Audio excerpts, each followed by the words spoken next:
эфире обзор чрезвычайных происшествий, в студии Александр Хавренко. Сотрудники 3-го отдела столичной полиции раскрыли кражу ювелирных изделий. В полицию обратилась женщина и сообщила, что из ее квартиры пропали ювелирные изделия общей стоимостью 372 тысячи рублей.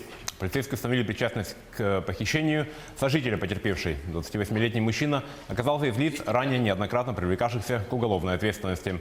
В ходе опроса подозреваемый пояснил, что знал о том, что у потерпевшей в квартире имеются ювелирные изделия. Воспользовавшись отсутствием сожительницы, он похитил золотые цепочки, сережки и кулоны. Мужчина сбыл похищенные, а вырученные деньги потратил на личные нужды.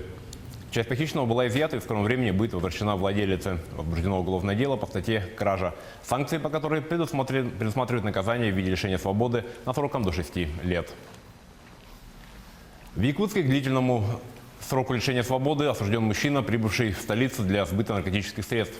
Подсудимый, находясь в Москве в июле 2019 года, посредством сети интернет вступил в организованную преступную группу в качестве закладчика для распространения наркотиков в Якутске. Согласно полученным указаниям, в августе 2019 года он прибыл в Якутск, где через интернет получил от другого участника преступной группы задание сбыть наркотики, находящиеся в тайнике по определенному адресу. Действуя по дальнейшим указаниям, подсудимый извлек из него сверток с расфасованной в отдельные пакетики партии наркотиков не менее 30 граммов весом и в целях сбыта разложил в тайники по 22 адресам. Умысел осужденного на сбыт наркотического средства не был доведен до конца, поскольку он был задержан сотрудниками полиции в процессе оборудования тайников, а предназначенные для сбыта наркотики изъяты из незаконного оборота. В судебном заседании подсудимый вину в предъявленном обвинении не признал, но представленные государственным обвинителем доказательства позволили суду постановить обвинительный приговор с назначением мужчине наказания в виде лишения свободы сроком на 10 лет с отбыванием в исправительной колонии строгого режима. Приговор в законную силу не вступил и может быть обжалован сторонами. Прокуратура Булунского района поддержала гособвинение по уголовному делу в отношении местного жителя. Он признан виновным в умышленном причинении тяжкого вреда здоровью, повлекшего по неосторожности смерть потерпевшего. Подсудимый, находясь у себя дома в состоянии алкогольного опьянения, в результате ссоры на почве личных неприязненных отношений причинил своей матери тяжкие телесные повреждения, нанося удары руками и ногами по жизненно важным органам пожилой женщины. В результате полученных повреждений потерпевшая скончалась.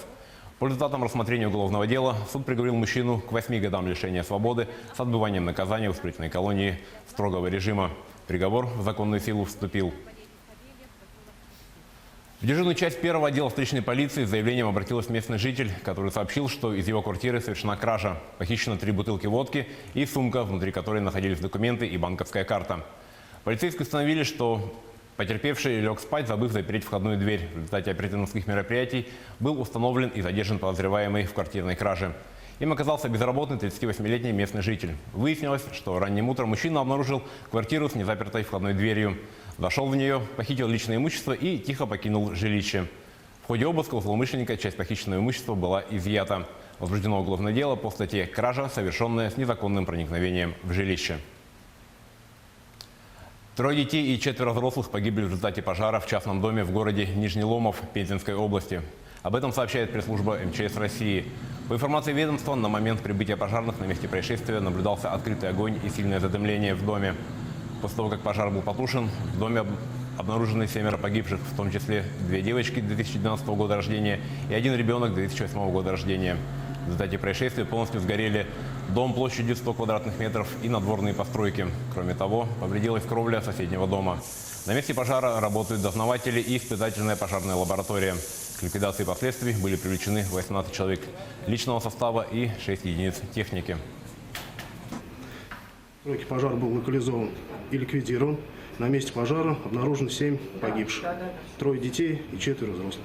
На месте пожара работают подразделения Федеральной противопожарной службы, проводится разборка пролитых конструкций, сотрудники ИПЛ и также дознаватели Государственного пожарного надзора. Причина пожара устанавливается.